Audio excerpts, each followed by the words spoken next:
Hello students, तो मेरा नाम है मोनार्क और स्वागत करता हूँ आप सभी का टेक क्लासेस में।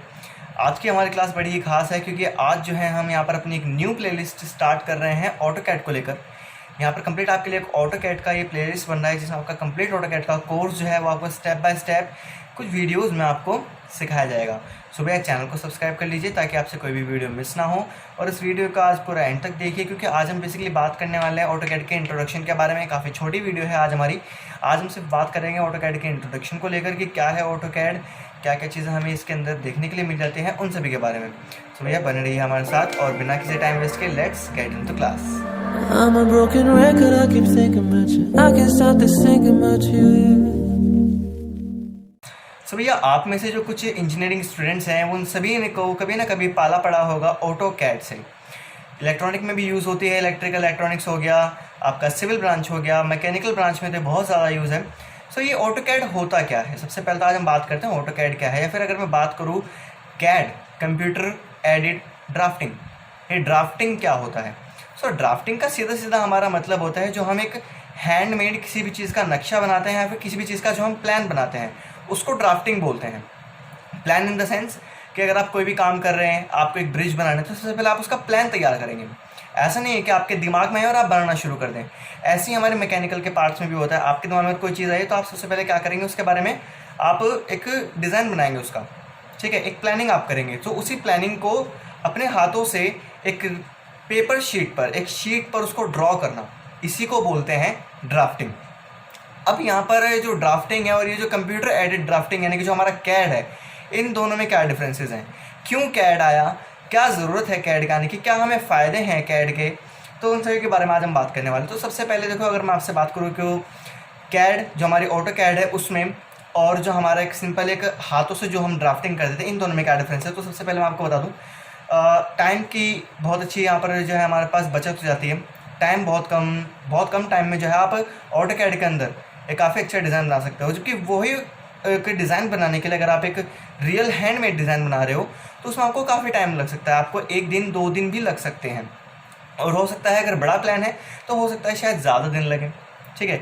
लेकिन कुल मिलाकर बात यह है कि यहाँ पर टाइम की सबसे पहले जो हमारे पास बचत हो रही है, टाइम एफिशिएंसी यहाँ पर आपको मिल जाती है ऑटो कैड के अंदर। Second thing, error.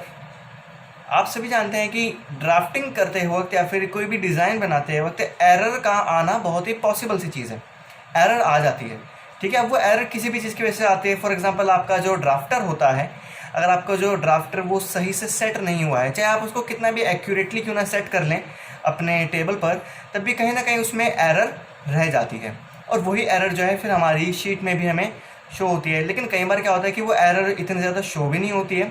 लेकिन तब भी अगर मैं बात करूँ ऑटो कैड को और एक नॉर्मल ड्राफ्टिंग को अगर हम कंपैरिजन करने वाली बात करें, सो भैया नॉर्मल एक जो हमारी ड्राफ्टिंग होती है उसमें एरर के केसेस ज़्यादा होते हैं, जबकि ऑटो कैड जो होता है वो बहुत ही एक्यूरेट चलता है, क्योंकि यहाँ पर आपको अप टू 8 प्रिसीजन्स मिल जाते हैं अपनी वैल्यू के बारे में। तो ये बहुत ही अच्छी बात है और बहुत अच्छा फ़ायदा है हमको ऑटो कैड को लेकर, ठीक है। उसके बाद यहाँ पर अब मैं बात करूँ आपसे कंप्यूटर एडेड ड्राफ्टिंग यानी कि ऑटो कैड या ऑटो कैड के बारे में। तो इतना तो आप अभी तक समझ ही गए होंगे कि भैया जो हम ड्राफ्टिंग हाथों से कर रहे थे उसी काम को आसान करने के लिए जो हमारे पास ये ऑटो कैड जो हमारा सॉफ्टवेयर है ये हमारे पास आ गया। किस कंपनी ने लॉन्च किया, कब ये लॉन्च हुआ, उसके बारे में अगर आपसे बात करूँ, सो ये ऑटोडेस्क कंपनी ने लॉन्च किया है। जो ऑटो कैड हमारा सॉफ्टवेयर है ये एक ऑटोडेस्क एक कंपनी है, इस कंपनी की तरफ से ये सॉफ्टवेयर आपको जो है प्रोवाइड होता है। ये लॉन्च हुआ था 1982 दिसंबर में, इसकी कोई फिक्स डेट नहीं है, ये 1982 दिसंबर में जो है लॉन्च हुआ था सॉफ्टवेयर आपका। तो ये कुछ डिटेल्स थी सॉफ्टवेयर के बारे में। अब ज़रा देखते हैं कि सॉफ्टवेयर का इंटरफेस कैसा है, क्या क्या चीज़ें आपको चाहिए होंगी इस सॉफ्टवेयर को चलाने के लिए। तो भैया ज़्यादा कोई बड़ी चीज़ नहीं है, आपके पास अगर एक पेंटियम भी है जो हमारा कंप्यूटर होता है, अगर आपके पास एक पेंटियम प्रोसेसर भी है वो भी 2 GB रैम में, तो तब भी आराम से जो है आपके सिस्टम्स में सपोर्ट कर जाएगा। कोई इतना ज़्यादा हाई लेवल के ग्राफिक्स वाला कंप्यूटर या फिर एक हाई गेमिंग पीसी की आपको कोई ज़रूरत नहीं होती है। एक मीडियम या फिर एक मैं बात करूँ मीडियम में भी एक चल जाता है। हाँ, कई बार हो सकता है कि लो में शायद ना चल रहा है। अगर आप में से कोई सोच रहा हो कि भाई बिल्कुल ही गिरा हुआ कंप्यूटर आप लेते हो और उसमें इसको चलाने की सोचते हो, तो भैया ये थोड़ी अटपटी हो जाएगी बात, क्योंकि थोड़ा बहुत तो इसका भी है अपना कि थोड़ा सा अच्छा आपको एक कंप्यूटर रखना है।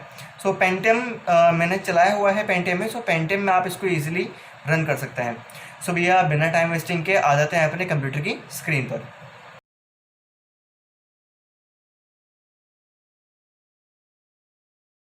भैया ये रखा हुआ है हमारा कुछ एक सॉफ्टवेयर ऑटोकैड 2016 जो हमारा हम यहाँ पर यूज़ करने वाले हैं वो है 2016 वर्जन।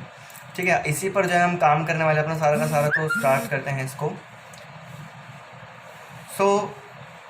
ये हमारे यहाँ पर सॉफ्टवेयर खुल रहा है। तो ये हमारा कुछ एक इंटरफेस होता है हमारे सॉफ्टवेयर का। ठीक है, ये हमारा ऑटोकैड का सॉफ्टवेयर है, काफ़ी सिंपल सा, बहुत ही नीट एंड क्लीन। यहाँ पर सबसे पहले आपको देखने के लिए मिल जाता है, ये आपके ऊपर की साइड जो आपको दिख रहा है इसको रिबन बोलते हैं। रिबन में क्या होता है, आपकी जितनी भी कमांड्स हो गई वो सारी कमांड्स आपकी यहाँ पर जो है रखी हुई होती हैं। सो बहुत ही आसानी से आप जो है कमांड्स को यूज़ कर सकते हैं यहाँ पर। ओके, नीचे की साइड जो आपको ये वाली पोर्शन दिख रही है जहाँ पर लिखा हुआ है टाइप अ कमांड, इसको बोलते हैं हम अपनी कमांड लाइन। कमांड लाइन का मतलब क्या होता है कि जितनी भी आप कमांड्स यूज़ करेंगे वो सारी कमांड्स यहाँ पर एक्टिव या फिर उसको डीएक्टिव आप यहाँ पर करेंगे। ओके, अब मैं आपसे अगर बात करूँ कि भैया कमांड्स को लेकर, तो भैया वैसे तो कमांड्स यहाँ पर भी हमें दिख रही हैं एक ग्राफिकल वे में, जैसे कि MS Word, Excel, PowerPoint, इन सभी की जो ऑप्शंस होते हैं कुछ इसी तरह से दिखाई दे रहा है। लेकिन अगर मैं बात करूँ ऑटोकैड को लेकर, तो भैया आपको ये सारी कमांड्स याद भी होनी चाहिए। ठीक है, क्योंकि कई बार ऐसा होता है कि आपके जो कुछ टेस्ट लिए जाते हैं उन टेस्ट में आपको ये भी बोल दिया जाता है कि भैया आप क्या करें, आपको कमांड्स लगानी है लेकिन आपको लिख कर लगानी है, आपको टाइप करके लगानी है। ठीक है, तो कई बार ऐसे भी कुछ क्वेश्चन आए, तो भैया आपका यहाँ पर याद होनी चाहिए, ये ज़्यादा अच्छा आप प्रेफर करें कि भैया आपको सारी कमांड्स याद हो। ठीक है, कमांड्स के बारे में जितना भी हमारे पास मटेरियल है, जो भी मेरे पास एक PDF है जिसमें सभी कमांड्स के बारे में जो है यहाँ पर बताया गया है, तो और सभी शॉर्टकट्स के बारे में जो है ऑटोकैड के बताया गया है, वो PDF मैं आपको डिस्क्रिप्शन में अवेलेबल कर दूंगा, आप वहाँ से डाउनलोड कर सकते हैं उसको। और रही बात ऑटोकैड के स्टार्टिंग की, अगर आप ऑटोकैड से कंप्लीट नोट्स बनाना चाहते हो और उसकी स्टार्टिंग में आप कुछ लिखना, एक अच्छे से नोट्स अपना प्रिपेयर करना चाहते हो, सो उसकी भी एक PDF है, वो भी मैं आपको डिस्क्रिप्शन में अवेलेबल कर दूँगा। सो भाई यहाँ पर अब देखते हैं इन सभी चीज़ों के बारे में। तो ये हमारे कुछ कमांड्स हो गए जो कि हमारे रखे हुए हैं रिबन्स पर। ये अलग अलग होती हैं, home ribbon, insert ribbon, annotate ribbon, parametric ribbon, view, manage, output. तो ये सारे हमारे क्या होते हैं, रिबन्स होते हैं। सो हमें बेसिकली काम करना है होम रिबन पे। ओके, और ये जो आपको ये ब्लैक कलर की आपको यहाँ पर बैकग्राउंड दिख रहा है, ये हमारा क्या है, हमारा ड्राफ्टिंग एरिया है, या फिर जिसमें हम बात करें हमारा वर्किंग एरिया, कि जहाँ पर जो है हम अपनी ड्राफ्टिंग जितनी भी है वो सारे की सारे ड्राफ्टिंग हम यहीं पर करने वाले हैं। ओके, उसके बाद यहाँ पर ये जो आपको दिख रहे हैं X और Y, ये जो आपको दिख रहा है यहाँ पर, बेसिकली हम इनको कोऑर्डिनेट्स बोलते हैं कि हमारे कोऑर्डिनेट्स होते हैं X हो गया, X एक्सिस हो गया, Y एक्सिस हो गया। ठीक है, ये हमारे कोऑर्डिनेट्स होते हैं बिल्कुल, लेकिन यहाँ पर जो है इनका नाम अलग अलग होता है। सो यहाँ पर इनको बोलते हैं UCS। UCS का मतलब होता है यूज़र कोऑर्डिनेट सिस्टम। ठीक है, यहाँ पर इसको UCS बोलते हैं, ये हमारा यूज़र कोऑर्डिनेट सिस्टम होता है। और and on the other hand ये जो आपको दिख रहा है जहाँ पर हमारे पास सभी डायरेक्शंस भी हैं, टॉप यहाँ पर लिखा हुआ है, इसको बोलते हैं WCS। यहाँ पर देखिए नाम भी लिखा हुआ है, इसको बोलते हैं WCS, यानी कि वर्ल्ड कोऑर्डिनेट सिस्टम। ओके, यानी कि इसको यूज़र आप अपने अकॉर्डिंग भी सेट करवा सकते हैं, लेकिन ये हमारी वर्ल्ड के अकॉर्डिंग है, यानी कि यहाँ पर जो है डायरेक्शंस इंपॉर्टेंस रखती हैं, जबकि यहाँ पर डायरेक्शन इंपॉर्टेंस नहीं रखती हैं। आपका एक्स एक्सिस जो है वो ईस्ट में भी हो सकता है, आपका एक्स एक्सिस वेस्ट में भी हो सकता है, या फिर मैं बात करूँ आपका एक्स एक्सिस जो है वो नॉर्थ साइड में भी जा सकता है। सो यहाँ पर डायरेक्शंस मैटर नहीं करती हैं, जबकि WCS में डायरेक्शंस जो है वो मैटर करती हैं। सो ये हमारा वर्ल्ड कोऑर्डिनेट सिस्टम होता है। उसके बाद यहाँ पर आपको मिल जाती है कुछ ड्राफ्टिंग सेटिंग्स, यहाँ पर आपको नीचे की साइड मिल जाती हैं। ठीक है, आपकी कुछ सेटिंग्स है जो कि आपको जब आप ड्राफ्टिंग कर होते हैं तो टाइम टू टाइम आपको यूज़ करनी पड़ सकती हैं। तो इनके शॉर्टकट्स भी होते हैं, और आप चाहें तो नीचे अवेलेबल है, तो आप यहाँ से भी इनको यूज़ कर सकते हैं। और जैसे कि मैंने आपको बताया था कि भैया कमांड याद हो तो ज़्यादा अच्छी बात रहेगी। ओके, उसके बाद यहाँ पर आपको नीचे मिल जाते हैं कुछ लेआउट्स, आपका मॉडल लेआउट, जहाँ पर आप अपने मॉडलिंग कर रहे हैं। लेआउट 1, लेआउट 2, या फिर कुछ इस तरह से हो गए, जैसे कि आपका एक प्रिंट टाइप आ सकता है आपके सामने यहाँ पर कि कैसा आपने अभी तक क्या बनाया है, क्या नहीं बनाया है। ओके, लेकिन बेसिकली जो बात करो, जो भी हम काम कर रहे हैं वो काम हम करेंगे सारा का सारा अपने मॉडल में। जो हमारा मॉडल वाला है हम सारा काम यहाँ पर करने वाले हैं। ओके, सो ये था कुछ एक इंटरफेस हमारे ऑटोकैड को लेकर। अब ज़रा यहाँ पर आज कुछ बेसिक चीज़ों को स्टार्ट करते हैं। जैसे कि सबसे पहले यहाँ पर मैं एक लाइन अगर ड्रॉ करना चाहता हूँ यहाँ पर, सो आप एक लाइन कैसे ड्रॉ करेंगे यहाँ पर। सो यहाँ पर लाइन के लिए देखा, यहाँ पर ऊपर कमांड लिखी हुई है लाइन, लेकिन यहाँ पर आपको मैंने जैसे आपसे कहा था कि भैया इनके ज़्यादा यूज़ नहीं करने हैं, आपको कमांड्स याद होनी चाहिए।